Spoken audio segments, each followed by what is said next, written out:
Hello and welcome to Lab Roots, The Life of Her Mind, an interview series devoted to learning how women think about their research, their fields, and their futures. My name is Mia Wood. I'm a philosophy professor working at the intersection of philosophy and, well, everything else, especially the sciences. The first season of The Life of Her Mind originally aired in 2022 on Lab Roots' YouTube channel.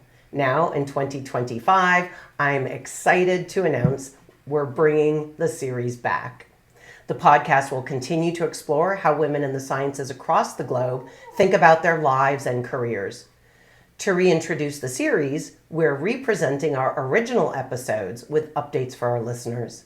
In our inaugural episode, originally airing in September of 2022, I spoke with Dr. Alice Dreger.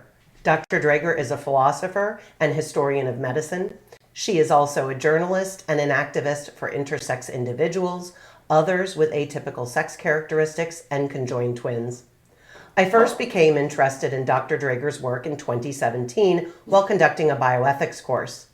I came across a TED Talk Dr. Dreger gave about intersex people and the ways in which the medical community does or doesn't successfully cope with atypical physiologies.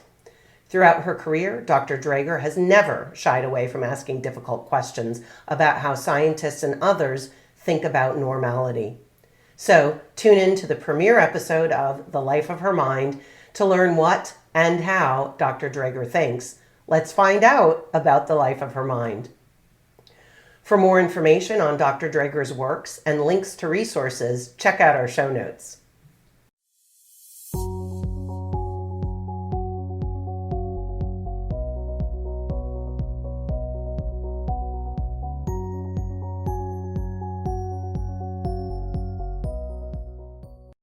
Hello, my name is Mia Wood. I am a professor of philosophy and a writer at Lab Roots. Welcome to Lab Roots' The Life of Her Mind, an interview series dedicated to learning how women think about their research, their field, and their future. Let's get started. In our inaugural conversation, we are speaking with Alice Dreger, PhD. Dr. Dreger is an historian and philosopher of science, a journalist, and an activist.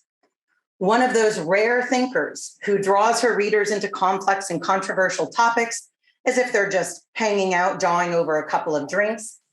Dreger's work makes people question long-held scientific doctrine. In doing so, she forces them to consider that these beliefs may just be rooted in political or personal bias. Trained in the history and philosophy of science, Dr. Dreger is the author of 4 books, editor of 5, many articles, and even many more talks. Her work reveals a fascinating combination of serious scholar, old school muckraker, and prodigious instigator, a modern day Socrates. Indeed, Dreger is unafraid to ask how and why people believe what they do. She is also very funny. That's very kind of you. It's true.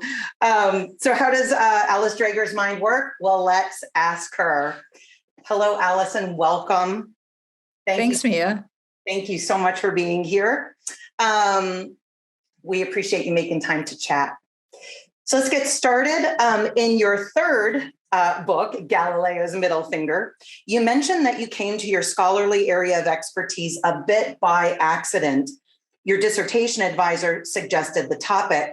How did that happen? And maybe more importantly, what got you excited enough about it to stick with it through the process?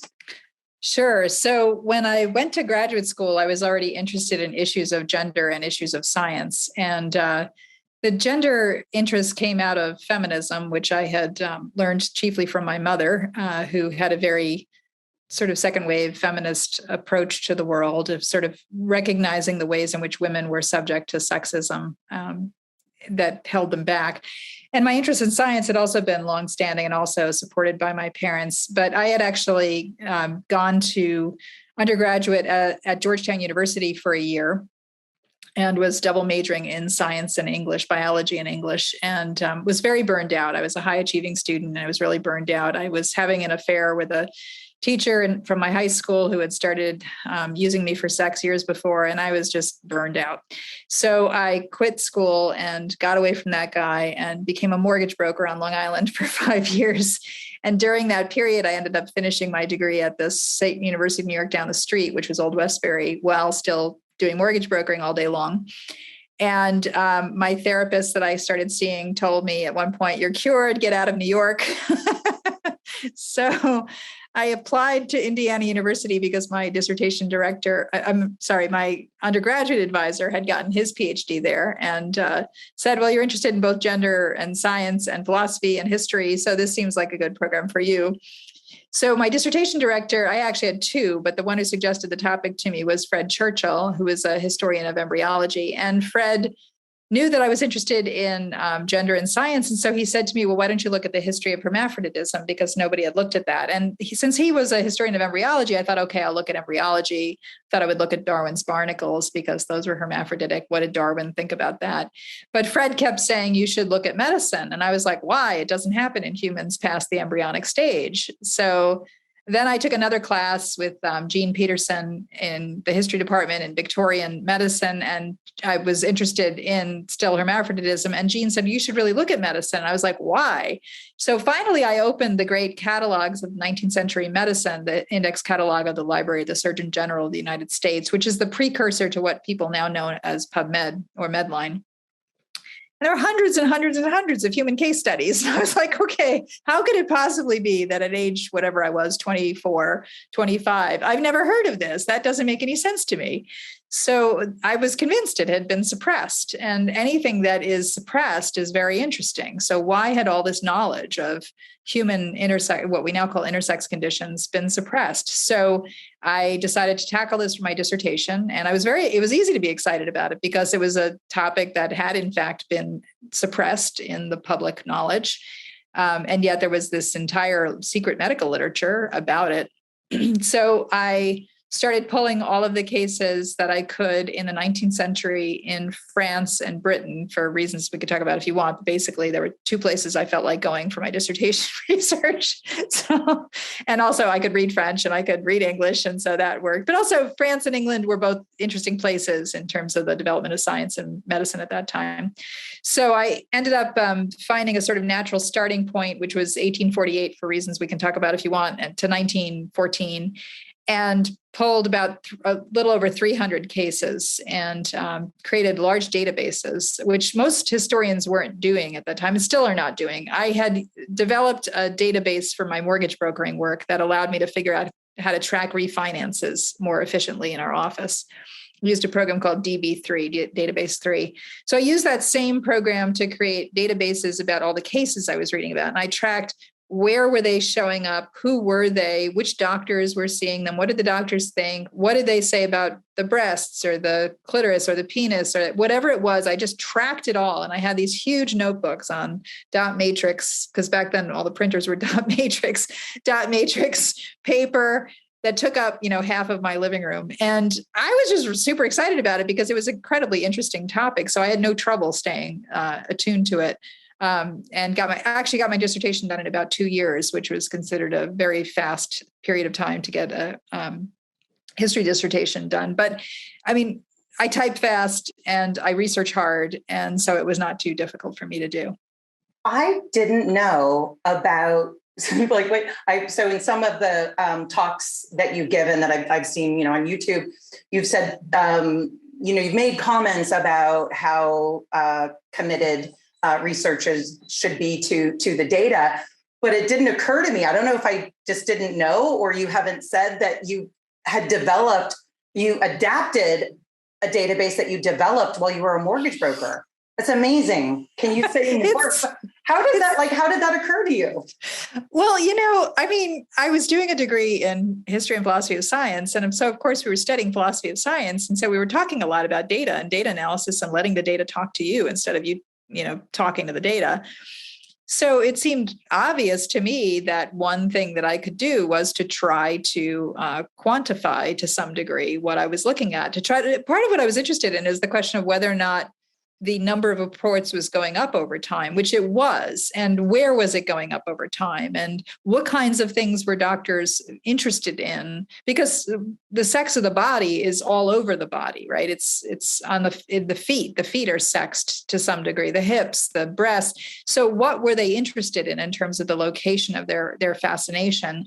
And so it seemed to me kind of an obvious thing to do. Although I have to say that my dissertation committee was like, "What the hell are you doing?" Because they had not experienced, although I had two dissertation directors, because one was Fred Churchill in history of science and the other one was Anne Carmichael in the history of medicine. And it was important because I was bridging those two to have two dissertation directors. And I was very fortunate to have two excellent directors.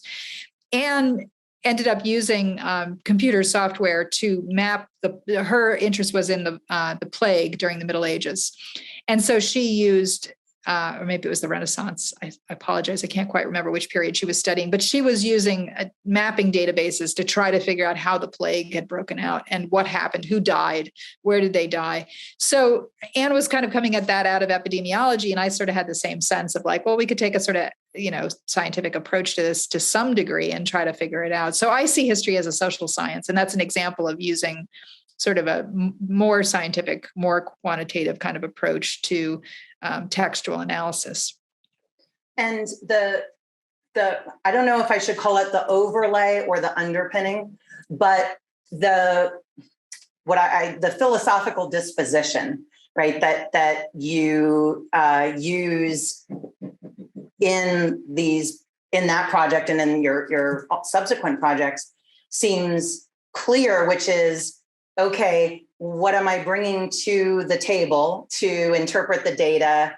What's the scope of knowledge? What sorts of questions should I ask so that I can get the right answers? Do you, when your advisors asked, what the heck, or your committee asked what the heck was going on, how did you approach answering that? Did you basically say, okay, well, I'm taking this disposition to the project where I'm asking these sorts of questions, and this is what I'm hoping to find, or I didn't know what I was hoping to find, but this is what I did find? Yeah, they weren't, just because they weren't upset with what I was doing. They were just baffled. And so I showed them the notebooks. I showed them these binders that I had, in which basically I had sorted by different, so these are spreadsheets, right, to some degree. And I was sorting according to different possibilities. So I could, for example, sort out what had been said about breasts in France versus Britain and be able to understand the difference in how they were understanding breast tissue as a sexed tissue. And so I showed them all of this stuff. And I showed them, for example, how I could track certain individuals who were patients through time in the medical literature, because I had plugged in the information the doctor had given us about where were they born, what was their profession, what were their initials, so that even though they weren't named in the medical literature, I could have a high degree of confidence that I was actually tracking the same person. And that would be really interesting, because tracking the same person meant getting different doctors' viewpoints of that person. So when I showed them what I was doing, they were like, oh yeah, this makes total sense. And you're going to find far more things than if you just did a hand picking analysis and said, I'm just going to pull a few of these and pick the most interesting ones and talk about the most interesting ones. I mean, I think part of what bothered me was the habit at that time among postmodern philosophers and literary critics to cherry pick texts. And I was somebody who really felt like if we were going to understand history, we really couldn't cherry pick the texts. We really had to know what was the range out there, and then what was really going on in terms of the thinking. So I was not interested in trying to take a single text and do a very intense deconstructive analysis on a single text. I was really interested in the question of how is the profession shifting with regard to having to face the reality of sex blurring. And this was a time where, in the late 19th century, where women were challenging sex borders, where people we would now call gay and lesbian were challenging sex borders and saying that they should not be subject to restrictions on their lives. And so it was a time when people were pressing the boundaries that had existed for a long time culturally. And doctors tended to be conservative men. And so they were not interested in having those borders pushed. So I was really fascinated with the question of how did they manage their own political needs in the face of this biological reality. So do you, so I know the history is long. Do you think that for the average, either, well, clinician or researcher, that history is sort of too big to wrap their arms around, to make sense in the way that you did with this topic? Or is it just that there's not so much interest in doing that by and large, or it's not part of medical school training? Well, I mean, if you're interested in specific stuff that I found, I wrote what I think is a very readable book called Hermaphrodites and the Medical Invention of Sex, which is my dissertation basically cleaned up and made into a book. And that book very specifically is designed for an intelligent general readership. And actually, the book has done incredibly well. I mean, I still get royalties over it for 20 years later, 25 years later, I'm still getting some royalties, not huge amounts, but, enough to buy me some dinners every year. So I like to think that's because the book is indeed readable. And basically what I showed in the book was that what physicians and scientists did at this point when they were faced with this very uncomfortable biological reality that sex was very, very complicated, was they came up with a whole bunch of techniques to organize them theoretically so that you could pretend that there was no threat to the social order.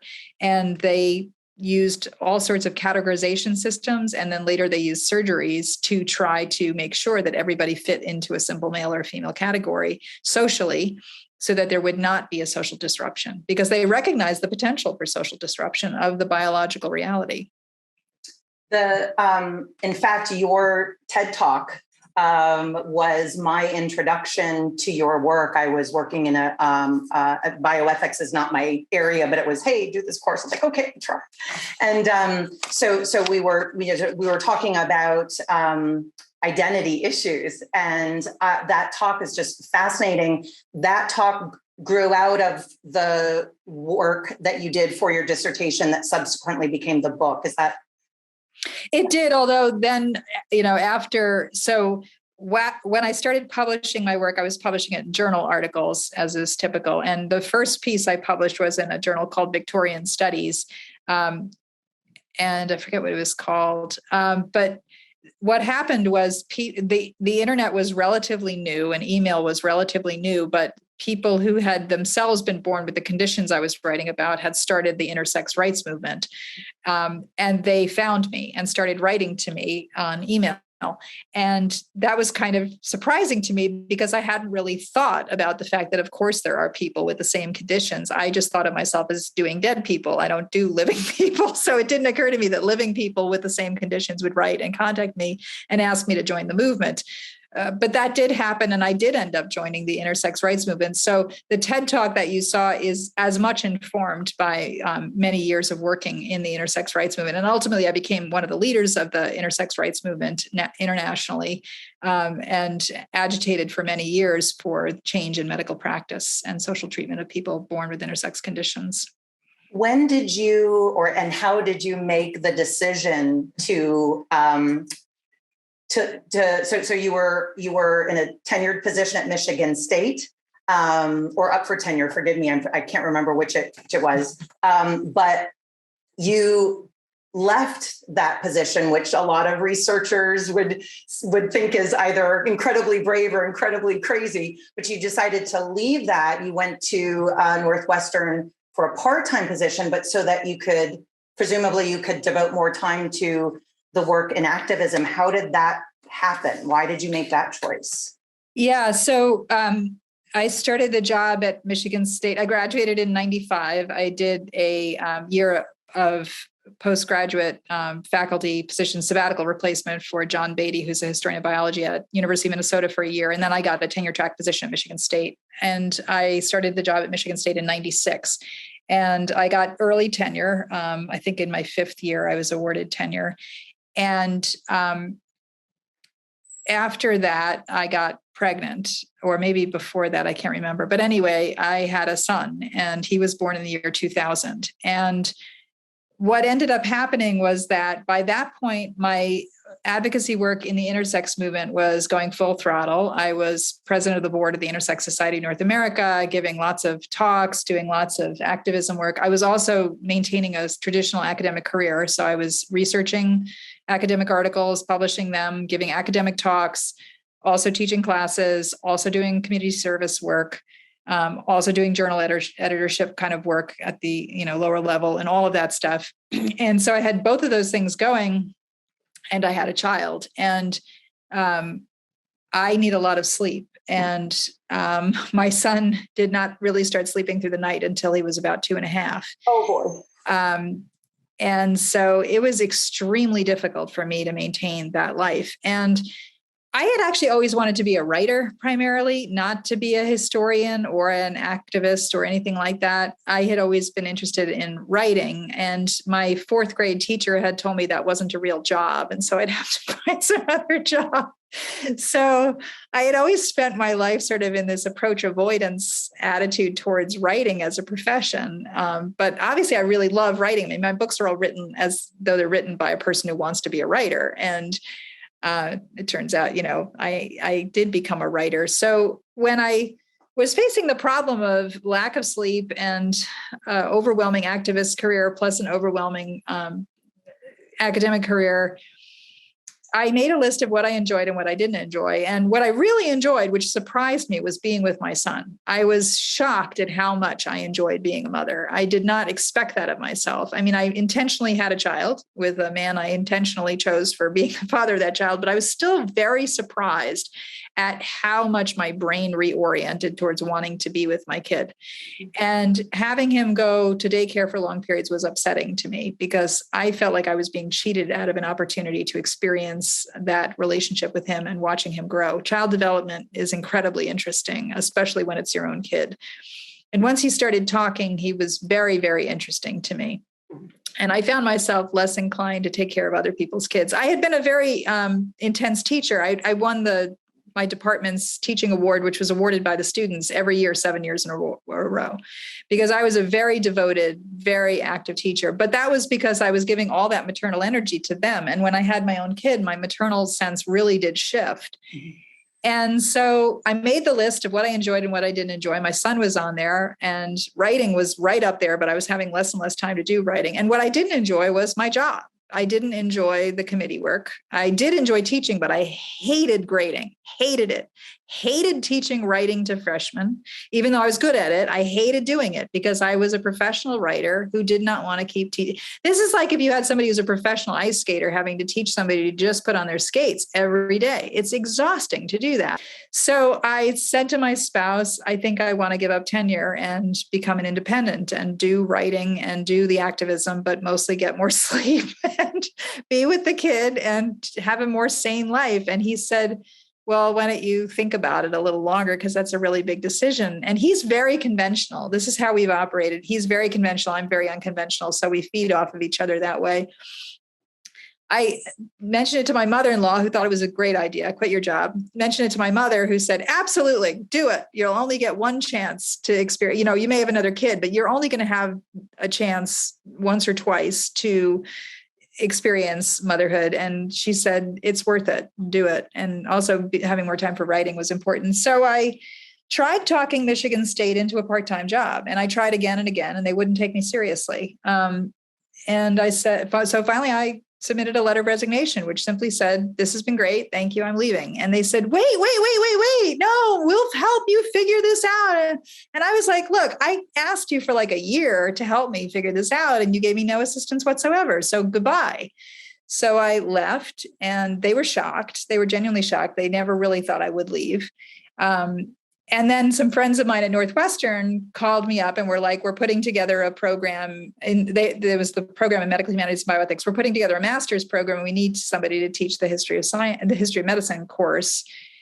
So I actually, at first, they didn't have the master's program. At first, they just asked me would I like to teach a seminar for them in their program. And I enjoyed that very much. Teaching medical students was really fun. And then I became the teacher of the history of medicine class in the master's program. And most people from the outside thought I had a full professorship because I was promoted to full professor fairly quickly at Northwestern, but it was always a part-time adjunct position. And most people just didn't know that. I didn't broadcast that. It didn't pay very well. They refused to give me retirement. I had to fight like hell. I think I got 1 year of retirement out of them. it was very frustrating in terms of the treatment by the top administration. But the middle administration treated me very well. And my department was full of lovely people who I loved working with, and I loved working with the medical students. So I commuted to Chicago, 220 miles each way.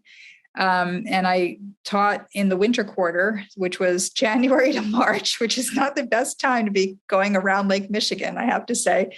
But for 10 years, I did that. And my son and I and my husband built a schedule around that so that I could go every week for 10 weeks in a row. And otherwise, I did most of the stuff remotely, which, nowadays we all know how to do that. But I learned how to do that very early. And if there was a huge snow, I taught my class remotely. They were in the seminar room and they stuck me at the end of the table and we had a remote conversation. So that was before Zoom. It was just me at the end of the table. And I forget what software we used back then to do that. But I did that for 10 years. And then my dean censored some work that I published that I had not written, but I had edited and published in a journal that our department put out. And I tried to change the censorship for over a year and got nowhere. So a colleague of mine, Christy Kirshner, and I both quit the department over the censorship. And I've not been in an academic position since, except that I do give a lot of academic talks. And I occasionally have a week on somebody's campus because they'll invite me to be a presidential this or that. And I go for a week and get to enjoy being back on a campus for a week. Do you mind my asking about sort of in connection with the experiences that you had with administration? You detail, for example, the journal Atrium, the experience with the university kind of giving over the domain of the journal to the hospital that was taking over the medical center, and that they kind of had a brand that they wanted to promote. And the article that you had, one of the articles that you had solicited had been read by the dean, I believe, and rubbed that person the wrong way, no pun intended. And so that's what set off that, what eventually led you to resign. But can you say, if I've got my facts right, can you say a little bit about, and I know it's not directly on the questions that I was thinking about asking, but the connection between the importance of the concept of academic freedom, which I think a lot of people, including some academics, seem to misunderstand, right? Academic freedom and doing really good scholarly work that benefits, a well-informed citizenry. Yeah, so it wasn't that the hospital bought the domain, but the hospital and the medical school came to a kind of agreement, and it was a secret agreement because Northwestern is a private medical school and Northwestern Hospital is a private hospital, so we couldn't see the agreements. But basically, I was told that the dean's concern was over the branding agreement between the hospital and the medical school. And the article that was published was an article called Head Nurses, which was by Bill Peace, who is a cultural anthropologist and disability studies scholar. And Bill was writing about his own experience at the age of 18 of becoming spinal cord disabled, and a nurse who gave him oral sex to reassure him that his sex life would continue on. And they were friends. They had known each other for months. And she was doing it out of a place of compassion while he was in a long-term rehabilitation facility. And he was not writing to suggest that this is what should happen today. He was writing to talk about what he called the Wild West days of rehabilitation medicine, which to me as a historian of medicine and a historian of sexuality was really interesting because it was a really interesting period in the 1970s. The 1970s was a period of experimentation with drugs, experimentation with sex. And that stuff leaked into the rehabilitation hospitals. People were doing drugs and having sex. And so it was a particularly interesting period from as a historian of medicine. So I thought it was a really well-written piece and super interesting. And Bill did raise the question of do we take care of the sexual needs of people with disability today? And he didn't mean literally, do we give them sexual opportunities, but rather do we pay attention to the fact that they want to have sex in the future?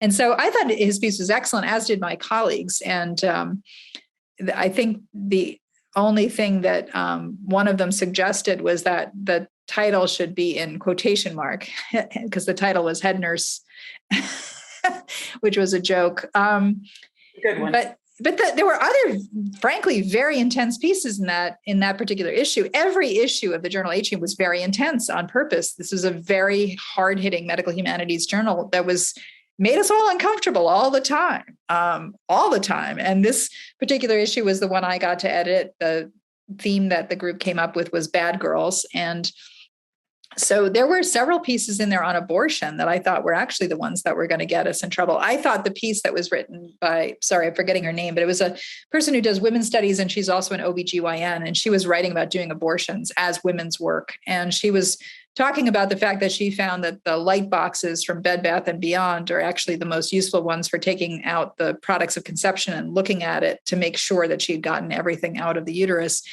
And, that made me uncomfortable. That had me squirming. The idea of using stuff from Bed Bath & Beyond to do abortions had me squirming. So I thought that was, if I got in trouble for anything, it was going to be that one, but it wasn't that one. Apparently, a couple of Catholic nurses complained about the piece by Bill Peace. I'm sure they also were upset about the pieces about transgender life and about women's sports and about abortion and everything else. But, I was told, shut up, don't talk about it. The dean ordered Dean Eric Nielsen, who's still the dean of Northwestern's medical school, ordered that Bill's piece be taken down offline. He couldn't withdraw the paper copies that had already been sent out, but this was censorship. This was not. People say, well, it's not really censorship because he didn't take it back, but he did. He literally censored the piece and withdrew it. And to the credit of the people in my department, they basically took down all of Atrium at that point because they said, you're not going to take down one thing and not all of it. But we were kind of told, shut up, let's try to work this out. And I did. I kept my mouth shut for over a year in terms of not challenging it. And finally, I had Galley's Middle Finger was coming out, and it's a book about academic freedom. It's a book that encourages people to do controversial work, to do cutting edge stuff and go where they need to go in terms of the questions and the answers. And I went to the deans. I made an appointment with them and I said, here are the blurbs about the book, these important people blurbing about the importance of academic freedom. I cannot be a hypocrite. I can't put up with your censorship of this work. So it's me or you, basically, like, you got to change or I got to leave. And they said, thank you for your input. And then I tried the provost, Dan Linzer at the time of Northwestern, and basically said the same thing, like, Dan, you're gonna fix this or not. And he didn't. So Christy Kirshner, my colleague, quit, and I quit, both over the censorship. And we went very public with it because we thought people should know what had happened. That basically, and this was particularly ironic because Bill Peace's article was about how the fact that people with disabilities have their sex lives censored. And that's exactly what happened with this article, was his sex life was censored. So it was outrageous, and we made a big deal of it. And I could have gone and looked for other academic jobs at that point, but I was so bitter from that experience. And I also didn't want people thinking I'd done it as a publicity stunt or an attempt to get to a different university. So I just told people, that I needed to do something else for a while. And I did do that. And I've not gone back, in part because of having watched things. My spouse is now the dean of Michigan State's medical school. And when he was being appointed, he asked me if I wanted to pursue a spousal hire back at Michigan State. Michigan State is a fine university, but honestly, the way that things are happening in academia today, I think I would last about a week. This problem that you've talked about concentrated in higher education and all the avenues of research within higher education strikes me as sort of a microcosm for so much that's going on, in the world, which makes me think that there's, in addition to the point that you've made about resiliency, or maybe part and parcel of that is just and a lack of skill associated with listening, assessing problems, assessing evidence, assessing what counts as evidence and what the appropriate evidence is, and so forth. That's everywhere. But it seems particularly concerning in the research arms of higher education when so much, of discovery and innovation, let's say particularly within the physical sciences, right, is happening there. So I know you've had some experiences with colleagues in the sciences, kind of running into problems with effectively straw man arguments against their work, right? Complete distortions of their work. And then they get sort of pushed aside, marginalized, or otherwise just pushed off the page. Do you see that? Like, so I guess my question is, what sorts of tools do you think the researcher, whether they're a scientist, a physical scientist, or otherwise, what tools does the researcher need in order to follow the evidence? Oops, you froze. Could you say the question again? Sorry. What sorts of tools do you think that that any researcher needs in order to follow the evidence where it leads, in order to have the open mind to consider that they might be wrong, for example?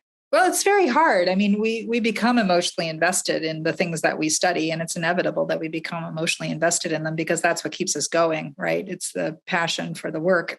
So, all of the things that we've set up in modern science tends to help, things like peer review, things like repeatability expectations. But of course, some of that fails. We've had the great repeatability crisis in psychology, for example, where people go out and they do a single study and it's very exciting and everybody says, oh, that's very interesting, and nobody repeats it and finds out it doesn't hold.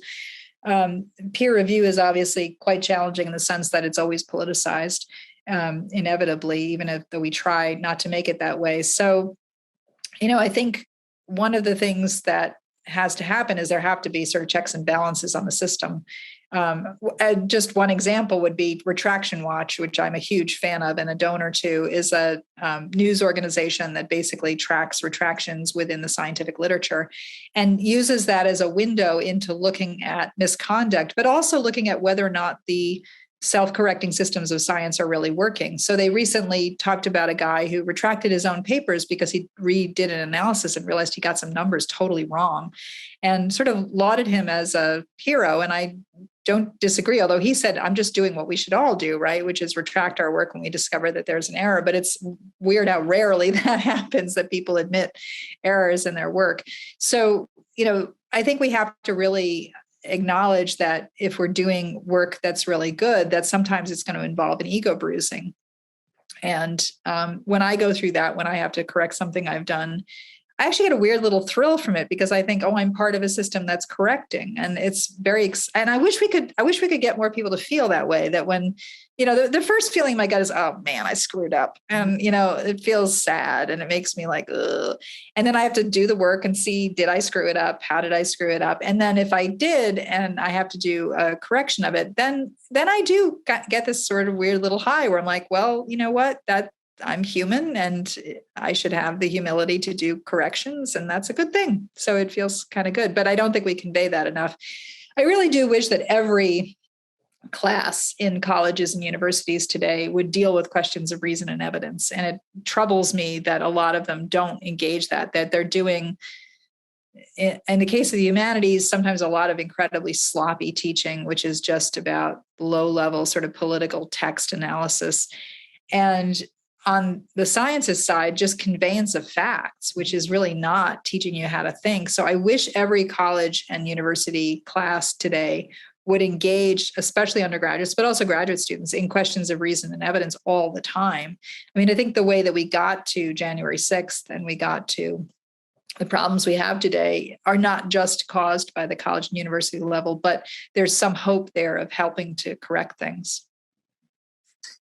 And at first, thank you so much for being so generous with your time. There's so much that I want to ask you, but sure, I don't want to impose too much.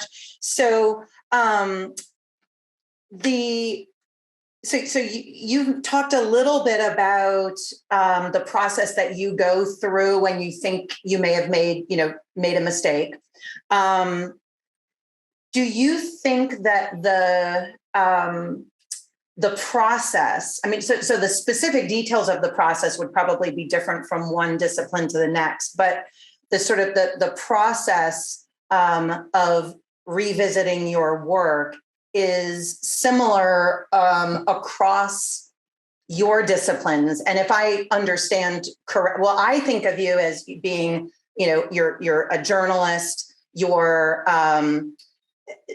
a popular philosopher, or you do public philosophy, I should say. Obviously, you're an historian of medical science, and you're an historian of science. Do you see there being a process that's similar across those disciplines?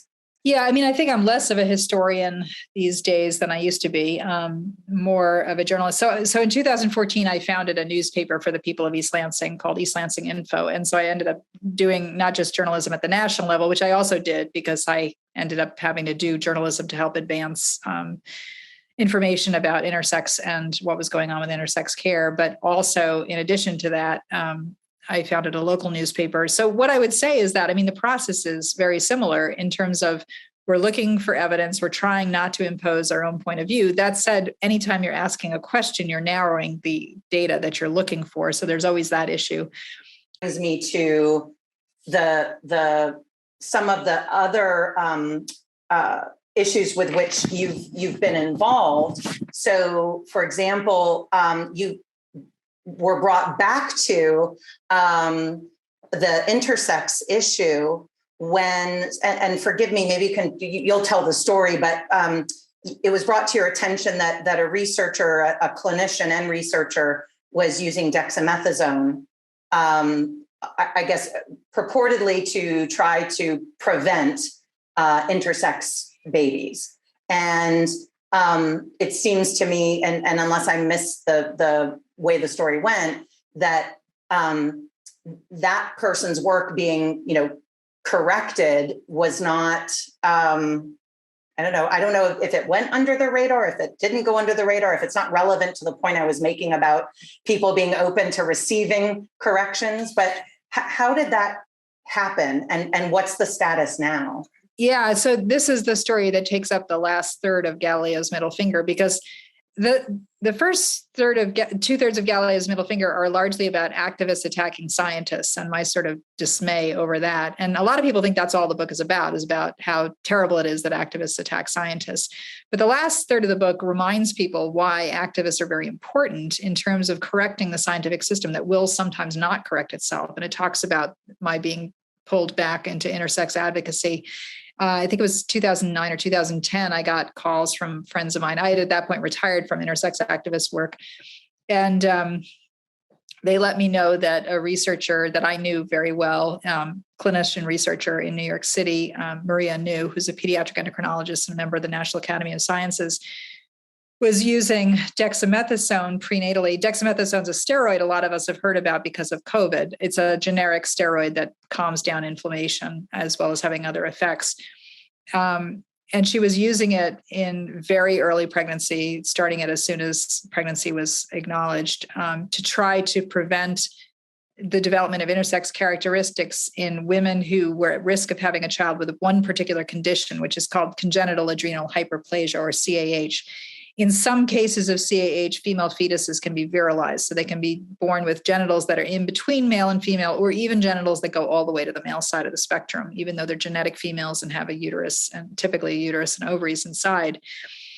So the problem with using this was not the attempt to prevent intersex, but the way that she was talking about it, which was she was claiming it had been found safe for mother and child when she was selling it to the patients, but then turning around and telling the NIH she needed money to study these people retroactively to see whether or not it was safe or effective. So these people didn't know they were in an experiment. And this was a drug being used with the intention of crossing the placental barrier, with the intention of altering fetal development. And 7 out of 8 of the fetuses affected with the treatment would not even be the type that they meant to target. The reason being only half of the fetuses would be female, half would be male. And CAH is autosomal recessive, and you don't need to know what that means to know only 1 in 4 of the offspring of the parents at risk would end up having this disease. And it is a disease. It's an endocrine disease. The intersex is a side effect that develops because of the disease. So only 1 in 8 of the fetuses would even benefit, in theory, according to what she thought of as benefit from this intervention. So 7 out of 8 of the fetuses were being blasted with this with no possibility of benefit. And the research she had done coming out of it was terrible. I mean, it was just really shoddy and unable to conclude anything, basically. And there were physicians who were very upset about what she was doing because they felt like this was a very high risk maneuver. And there was research at that point coming out of Sweden showing that children had been harmed by this. And the Swedish group was taking a lot of flack from her group and her defenders. And so I got involved in that thinking we would just ask the federal government to investigate because it was an NIH funded project. Her retrospective studies were NIH funded, and she had some small prospective studies to study particular things like genetic screening. And I thought that the FDA would also get involved because this was an off-label use of the drug. But more importantly, she was advertising the drug as safe and effective when this was an off-label use. The FDA had not said you could say this was safe or effective. So then it's a very long story, but she made the claim that the FDA had said it was safe and effective, which was this outrageous lie, that she could not prove. She had a letter which vaguely said one thing from a doctor from years ago, but absolutely not the case that this is FDA approved by any means, no less the FDA approving advertising it as safe and effective. I thought this was so completely outrageous that the government would absolutely act. And instead, I was set up, as I explain in the book, the people who managed to get the investigation assigned to them were people who were allies of hers. And when they came out with their report basically saying that I was wrong, and at the same time, one of their side groups published a paper calling me deeply unethical for having brought all this forward, they published both on the same day. And I didn't realize they were associated. So I thought I had been proved unethical and wrong. And I nearly killed myself. And that's in the book, although it's alluded to sort of vaguely about a break in my brain. And it took a long time to recover from that. And, the recovery largely involved my spouse and my best friend, Ellen Fader, who was one of the people who had worked on the petitions to the government with me, telling me over and over again, nothing we found was wrong. Their conclusion is wrong. You're not wrong.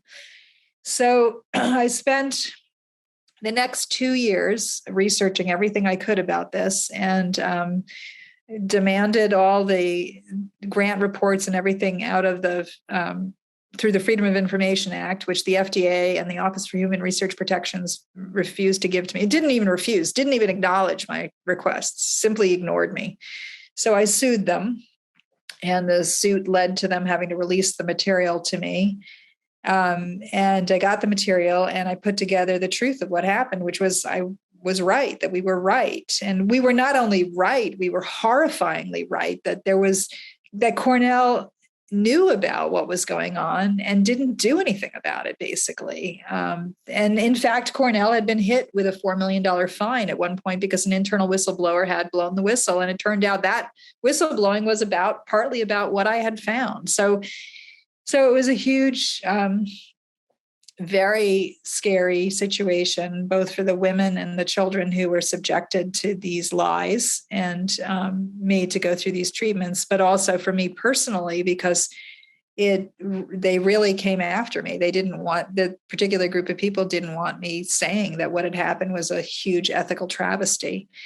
And as it turns out, when you ask what's happening with dexamethasone today, I can't figure it out. It's very unclear to me. She seems to have been retired finally, which is not surprising because she'd be 90 years old now, or something like, close to 90 or over 90 years old. And it does not appear that people are openly advertising this use.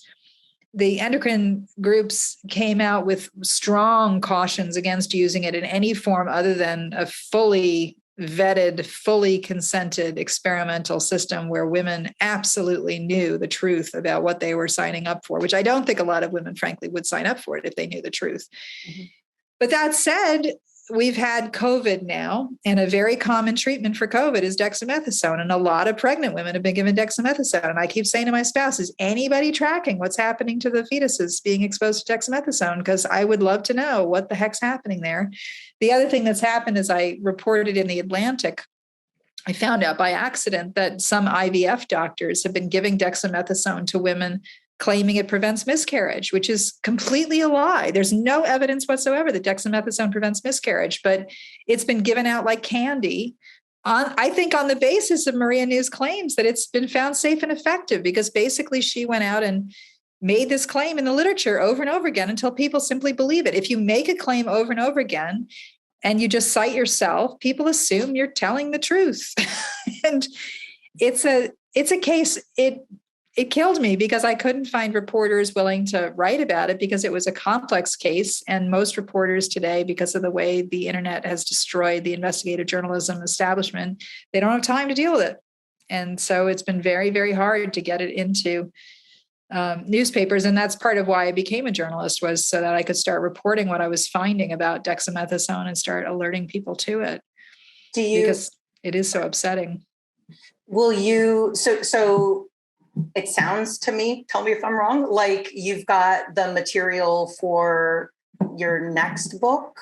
They actually, given what you've just said about the prevalence of dexamethasone during COVID and tracking and so forth, what those findings might be, and retroactively, what we should be thinking about the original conflict, right, between saying that the drug was safe off-label, but working the study that's determining safety, right? All of that seems like it would make for a really fascinating read. Yeah, I really think that the question of what's happening with dexamethasone in the population treated with COVID is going to have to be something epidemiologists study, because that's really an epidemiological question. And I was drawing on their work when I was trying to figure out what had happened to this population. No, I think, well, the book proposal I have now that my agent's working on placing is actually about storytelling and about the importance of storytelling to human survival, which comes out of all of this work in part. Not so much the prenatal dexamethasone, but the issue of the ways in which we have a totally broken now storytelling system. But I have instead thought about doing a book about having done local news for almost 10 years and the experience of being within journalism and the ways in which the media system looks when you're inside of it. Because it really is very different than most people think. People have this sort of good or evil view of the media, and it's far more complicated than that. It's very, very similar to the sciences in terms of having a theoretical devotion to facts. But the question is where the rubber meets the road. And there are some people who are, in fact, very dedicated to that process. But there are other people who, as we know, wear the costume and then just make stuff up. And that happens in all sorts of areas. So the kinds of checks and balances systems that are important in the sciences are exactly the same as those that are important in the news system. And I think that would be a very interesting book. But to be honest, I'm about to release my first murder mystery. Over the last several years, I've been writing murder mysteries to give myself psychological relief. So my first book is, I'm going to serialize it so people can read it for free and give me feedback to drive up interest in it. But it's called The Index Case, and it will be released soon. It will also be released on paper. You'll be able to buy it. I'm self-publishing it because I frankly didn't want to deal with the publishing industry on this, because I've so enjoyed writing them. I've had friends of mine editing them and giving me feedback. And I'm currently writing the fourth book in the series, but none of them have been released yet. I've been doing that privately for my own sake. Well, count me in, because I'm a huge mystery fan. I read mysteries from everywhere in the world. Well, I'll send you one for sure. Yeah. And I'll buy them when they come out. But yeah, absolutely. So, okay. So, when my last question was going to be, so what's next? Thank you for telling us. So you're placing a book now. You're getting ready to release the mystery series, and potentially now I'm going to mispronounce it. Why the word escaped me? Not Dexamethasone. Dexamethasone, and the book on journalism. So we'll look forward. Hopefully, yes. And I have a podcast that's about to be released that is called Just Answer the Question, and that is highly produced. So it's not your sort of interviewing one person thing, which I enjoy, but I wanted to do something that was more writerly and more compositional. Mm-hmm. So my friend Mike Teager is my producer, and we have people on around a central question, like What Have I Done is our first one. And then we have one on What's It Like to Play Me. We interviewed the women who have played me in the oral versions of my books, so the audio books. I was curious, what's it like to play me? And we also have an episode coming up on how could you love a rat, because we've had pet rats, but we also talk about human rats and how do you love a human rat. And so that's been a lot of fun, because that's been a very different form of writing for me, taking these interviews and piecing them together and doing an overarching narration, and then Mike adds music. And that's been really, really fun for me. So that's been something sort of different. And then I have a newsletter that I just started, which is available through my website, alicedreger.com. So I'm on sabbatical from the newspaper, but when I went on sabbatical, the newspaper collapsed without me. So I'm also about to chair a task force of trying to figure out how to get the newspaper back and move that along again, because people need local news. So a lot of the projects I'm doing now are not academic projects, because I am 56 years old and I feel like I've earned the right to be a writer finally, after all these years.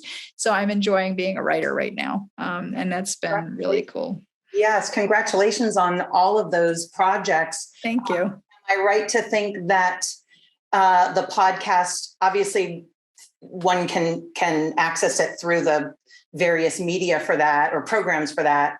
But will you announce it through alicedreger.com as well? We will, yes. We just finished shooting a promo video for it. It's not a video podcast, but we did a promo video for it, and that'll be released with the first 3 episodes quite soon. Mike and I are both kind of perfectionists, so we've been like fiddling with the first 3 episodes to make sure we think they're perfect. But we just did an interview today, for example, for the episode Why Run, which is an exploration of why physically run, but also why run for office, because both Mike and I are runners, but we're also interested in the question of why do people run for office. And we just interviewed today Jocelyn Benson, who's the Secretary of State of Michigan, who was just testifying yesterday at the Select Committee on the January 6th hearings.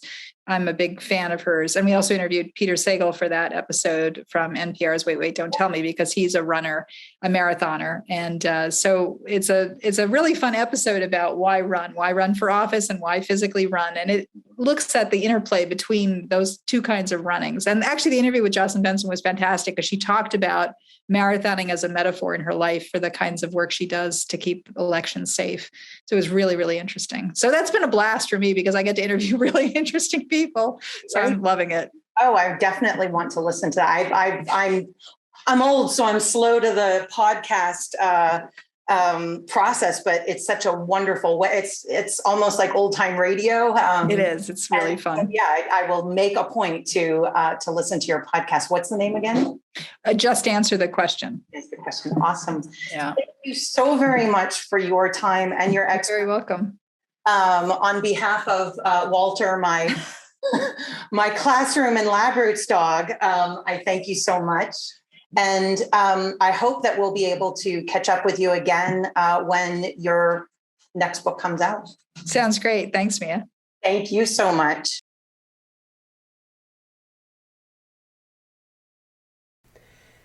Since our 2022 interview, Dr. Alice Dreger has been busy, so I'll just mention some highlights.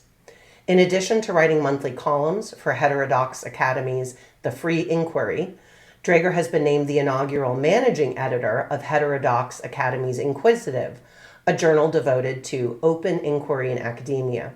In 2024, Dr. Dreger gave the keynote address at the meeting of the International Association for the Philosophy of Sport. She has also been working on a sequel to 2015's Galileo's Middle Finger, Dr. Dreger's successful book about the dangers of ideology thwarting scientific evidence. Be sure to check out our show notes for links to everything Dr. Dreger's been working on. And see you next time on The Life of Her Mind, when we interview planetary scientist Dr. Alyssa Roden, who will tell us about Europa and creative and innovative ways to achieve your professional goals.